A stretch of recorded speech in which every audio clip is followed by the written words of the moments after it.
नमस्कार दोस्तों, स्वागत है आपका एक बार फिर से आपके अपने यूट्यूब चैनल पर। आज मैं आप सभी लोग के लिए बेटी सुहाग गीत लाई हूँ। उम्मीद है आपको जरूर पसंद आएगा। इस गीत को पूरा सुनिएगा। प्लीज़ हमारे चैनल को सब्सक्राइब करिए, प्लीज़ हमें सपोर्ट करिए। हमारा वॉच टाइम कम है ताकि वॉच टाइम कंप्लीट हो जाए। राजा जनक जी एक बगिया लगावई, बगिया लगावई, अरे फूलवा तोड़न सीता जाई, रानी का सोहाग बाढ़ई, फूलवा तोड़न सीता जाई, रानी का सोहाग बाढ़ई।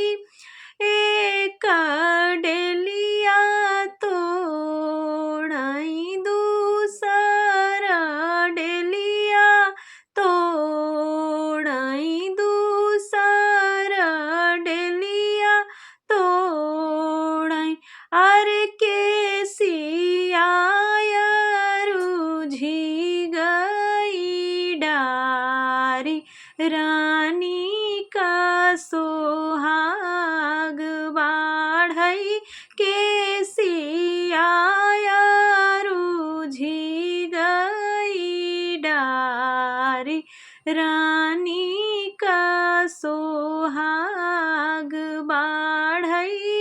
ऊही रहिया निकले राम और लक्ष्मण, राम और लक्ष्मण, सीता करई बिनती कर जोरी, रानी का सोहाग बाढ़ई, सीता करई बिनती कर जोरी, रानी का सोहाग बाढ़ई।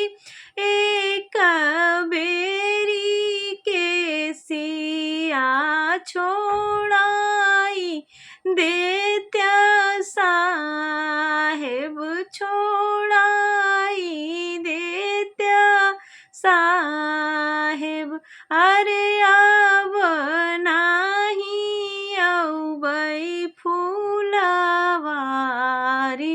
रानी का सोहाग बाढ़ई, अब नाही औबई फूलवारी,